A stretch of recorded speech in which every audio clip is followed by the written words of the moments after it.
In this video, we will be covering opening a new project in Premiere. We're going to go down to our menu bar.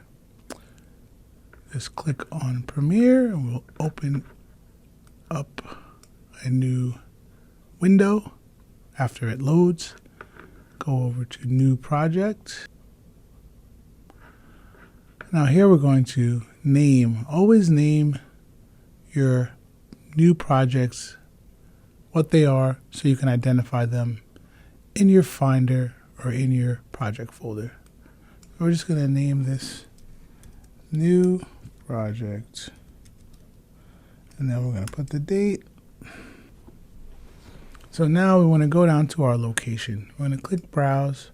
We're going to look for our folder. So here we have our project folder. Inside of our project folder, we'll have our subfolders: project files, footage, audio, graphics, miscellaneous, etc. So we want this stored in our project files. I'm going to go ahead and click Select. Now we're going to also make sure we click Skip Import Mode, because we'll import the files after we open up a new project. And here we are, a new Premiere project. So here we're going to set our adjustments, kind of a pre-check. We're going to go to select our scratch disk. We want to click File, go down to Project Settings, and click Scratch Disk. What we're going to do here is browse to our common file folder structure, and we are going to make sure we have our scratch disk set up right here. We're going to choose. Your scratch disk folder is going to store all of your render files and media that Premiere will create as part of the editing process. I'm going to go right ahead and set it all to the same folder by clicking Browse and selecting Choose Scratch Disk Folder. As you can see, as we set the scratch disk, new folders are being created for the necessary files that will be written into this folder. Once again, we want to write our files to this folder in our external hard drive to keep them off of our internal hard drive to avoid any clutter later down the road. Click OK. And now we have set our scratch disk. We're going to go down to autosave settings. So we're going to go Premiere, Settings, Autosave. And here we can set our autosave to save every 5 minutes. It will automatically save the project every 5 minutes, and maximum project versions of 20. You can adjust this as you see fit. Change it to 3, change it to 1, change it to 20. 20 for the maximum project versions. That's a good amount. That should be enough. Note, even with autosave on, you'll want to hit Command Save or do File Save every so often, just in case you forget to save or you miss something that you changed. Okay, we'll click OK. So here you'll see we have our new project open and we have multiple windows. There are about 5 windows here. We have our source window right here, our program window, properties window, our project window, and this is our timeline. You can adjust your workspaces and your window layout by going to Window, selecting Workspaces, and adjusting for the presets that they already have here, or you could also make a custom workspace. So right now we are in Editing Workspace. I'll just change that over to Color, just so you can have an idea of the layout that's changed. And then when I want to go back to my Editing Workspace, I go to Workspaces and I click Editing.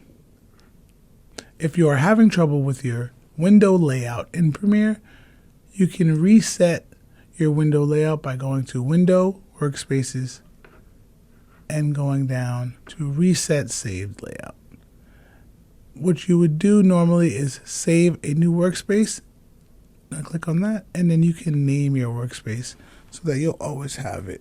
We'll name it Customized.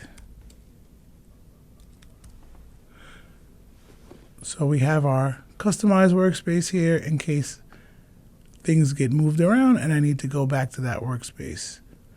So now we're going to cover importing your media. In your project window, you'll see a tab, Import Media. We'll click right on that blue button and we'll find some source media to import.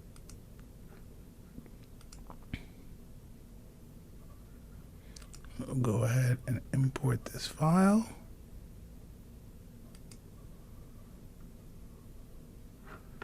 Here I have my file. As you can see, the file name and file type has been imported, and Premiere will only accept audio, video, and image file types. Another way to import media is by finding the media in your Finder window and highlighting it. You can highlight the folder or the files themselves. For right now, we'll just highlight these files, click and drag them into our project window. This is essentially the import process done by clicking and dragging. As you can see here, I have all of my files have come over, no issues, frame rate, media start time. So here we will also show you how to import this media just dragging the folder. You can just drag the entire folder. You can create a new bin by clicking Command B in your project window. That will create a new bin. So you go ahead and name it. We'll name it new bin. And this is also a way to organize our files. If I wanted to sort our files into the new bin, I could drag it, click it and drag it into the new bin. Makes it a little neater, easier to navigate when you can expand and retract these bins. The process of naming and labeling bins is pretty simple. You just double click on a bin, the little back button right here will take me back to the original new project tab, and I have multiple folders in here. When you organize your bins in Finder and when you organize your folders in your Finder window and you drag your folders or import your media folders, the file structure stays with it when it comes into Adobe Premiere. So now we're going to go ahead and add some media to the timeline. Click on my new bin and we're going to add this clip right here. As you can see, I dragged it into our timeline window and it just created this timeline. Another way to create a new sequence is go to File, New, Sequence,